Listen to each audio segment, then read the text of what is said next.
اسی طرح سننے سے مراد صرف یہی نہیں ہے کہ قرآن پڑھا جا رہا ہے اور آپ سن رہے ہیں، نہ آپ کو کچھ سمجھ آ رہا ہے لیکن اس کی خوبصورت تلاوت آپ انجوائے کر رہے ہیں، وہ اپنی جگہ ایک اچھی چیز ہے، میں اس کا انکار نہیں کرتا، لیکن قرآن کا بنیادی مقصد صرف اس کی آوازوں کو سنایا جانا نہیں تھا۔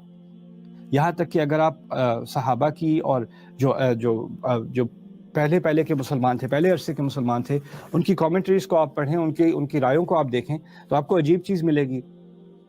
رسول صلی اللہ علیہ وسلم ایک دفعہ کہتے ہیں ذاک عند ذہاب العلم، ایسا یعنی قیامت کے دن کچھ بڑے بڑے آثار آنے والے ہیں جب علم غائب ہو جائے گا۔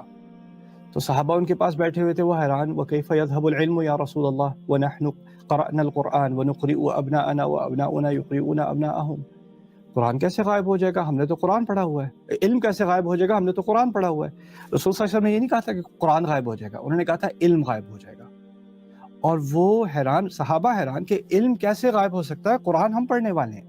یعنی ان کے دماغ میں قرآن اور علم ایک چیز تھے، وہ جب علم کے بارے میں سوچتے تھے تو قرآن کے بارے میں سوچتے تھے۔ اس سے مراد کیا ہے کہ ہمیں قرآن جانتے ہوئے پڑھنا ہے، اس کے بارے میں ہمیں علم ہونا چاہیے، اس میں بات کیا ہو رہی ہے، صرف اس کی آوازیں نہیں۔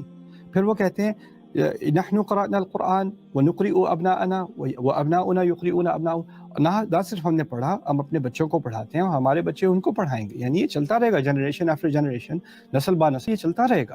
تو یہ کیسے ہو سکتا ہے کہ علم غائب ہو جائے گا؟ أوليس هذه اليهود والنصارى بأيديهم التوراة والإنجيل لا ينتفعون منهما من شيء، کیا یہ یہود اور نصارہ نہیں ہے جن کے بالکل سامنے ان کی تورات اور انجیل ہے، اس سے کوئی فائدہ نہیں اٹھاتے؟ اس کے بارے میں کامنٹ کرتے ہوئے اور علماء نے کہا انما یقتصرون ما یتلی علیہم لا یدرون ما فیہا، کہ یہ اس پر اکتفا کرتے ہیں یہ لوگ، یعنی جو تنقید کی جا رہی تھی یہود و نصارہ کی، کہ ان میں سے کئی ایسے تھے جو تلاوت کرتے تھے اپنی کتابوں کی اور ان کو پتہ ہی نہیں تھا کس چیز کی تلاوت ہو رہی ہے، کیا ان آوازوں کا مفہوم کیا ہے۔ اور اگر آپ آج کے زمانے میں سوچیں کہ جب ہم کہہ رہے ہیں اللہ تعالیٰ سے ہم سنیں گے، تو ہم اب کروڑوں کی تعداد میں ہم قرآن سن رہے ہیں نماز میں کھڑے ہوئے، لیکن ہمیں فکر ہی نہیں ہے کہ اللہ کیا کہہ رہا ہے۔ تو پہلا دعویٰ یہ ہمیں پورا کرنا پڑے گا، سننے والا۔ اور یہ جو سیشنز ہمارے ہو رہے ہیں، اللہ اسے سننے میں شمار کرے، آمین۔